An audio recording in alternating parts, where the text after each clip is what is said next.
एक बार एक गुरुकुल के गुरु अपने शिष्य की सेवा से बहुत प्रभावित हुए। शिक्षा पूरी होने के बाद जब शिष्य जाने लगा तो उसके गुरु ने उसे आशीर्वाद स्वरूप एक दर्पण दिया। यह कोई साधारण दर्पण नहीं था। यह एक जादुई दर्पण था जो किसी भी व्यक्ति के दिल और दिमाग के सच्चे विचार दिखाने की क्षमता रखता था। आशीर्वाद स्वरूप दर्पण पाकर शिष्य बहुत प्रसन्न हुआ।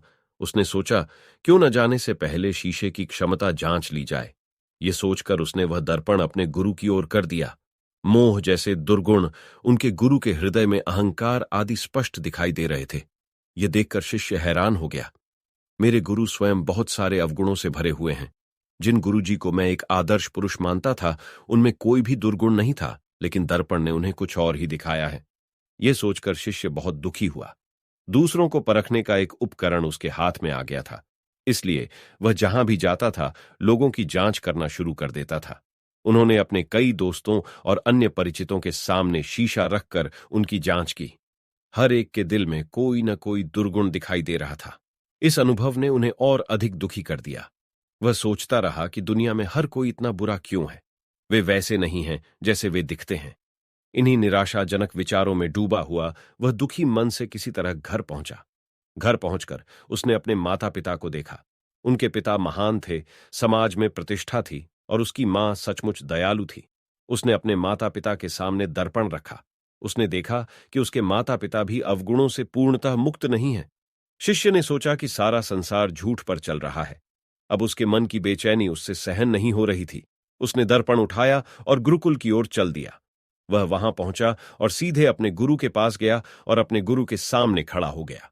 उसके मन में हो रही बेचैनी को देखकर गुरुजी सब कुछ अनुमान लगा लिए। शिष्य ने नम्रतापूर्वक गुरु से कहा, गुरुदेव, आपके दिए दर्पण की सहायता से मैंने देखा कि हर किसी के हृदय में विभिन्न प्रकार के दोष होते हैं। मैंने अभी तक कोई भी शुद्ध हृदय वाला व्यक्ति नहीं देखा। मुझे यह कहते हुए खेद है कि मैंने देखा। आप में और मेरे माता पिता में भी बहुत सारे दोष हैं। इससे मेरा मन बहुत चिंतित रहता है। यह सुनकर गुरुजी हंसे और दर्पण को शिष्य की ओर कर दिया। परिणाम देखकर शिष्य दंग रह गया। उसके मन का कोना कोना द्वेष, अहंकार, क्रोध जैसे दुर्गुणों से भरा हुआ था।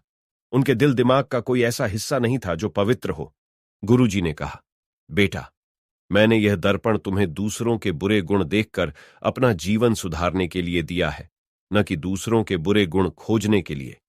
जितना समय तुमने दूसरों के बुरे गुण देखने में बिताया, उतना समय अगर तुमने खुद को सुधारने में लगाया होता तो तुम्हारा व्यक्तित्व और जीवन अब तक अच्छे के लिए बदल चुका होता। कहानी से सीख। बुराइयां हम सभी के अंदर होती हैं, पर दूसरों की बुरे गुण को खोजने के बजाय हम अपने अंदर के बुरे गुणों पर ध्यान केंद्रित करें और उन्हें सुधारने की कोशिश करें, जिससे कि हम एक अच्छे समाज और अच्छे माहौल का निर्माण करें, अपने और दूसरों के लिए।